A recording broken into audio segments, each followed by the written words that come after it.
कोल्हापूर जिल्ह्यातील राधानगरी तालुक्यात दाजीपूर अभयारण्यात शिवगड उभा आहे. जय शिवराज जय शंभूराजे. कोल्हापूर जिल्ह्याला लाभलेले दुर्ग वैभव या सिरीजमधील दुर्ग क्रमांक 5 शिवगड.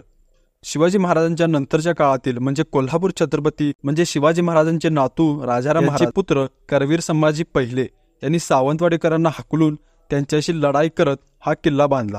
सावंतवाडीकरांनी या बाजूला जास्त आक्रमण करू नये म्हणून कोल्हापूर आणि विशाळगड यांच्याकडून येणारी कुमक या ठिकाणी पाठवली होती. शिवगडला सदानंदगड असेही म्हटले जाते.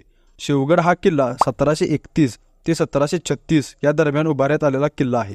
मूळतः हा किल्ला चौकीवजा घाटमाथ्यावर लक्ष ठेवण्यासाठी उभारण्यात आलेला किल्ला आहे. गडावर आपल्याला गडाचा महादरवाजा जो गोमुखी आकाराचा आहे, पहारेकरांच्या चौक्या, बालेकिल्ल्याला असणारा महादरवाजा हा सुद्धा गोमुखी आकाराचा असल्याने एक वेगळेच सौंदर्य शिवगडाला लाभले आहे. कोल्हापूर जिल्ह्यातील इतर गडकोटांची माहिती पाहण्यासाठी पराक्रम स्वराज्याला फॉलो करायला विसरू नका.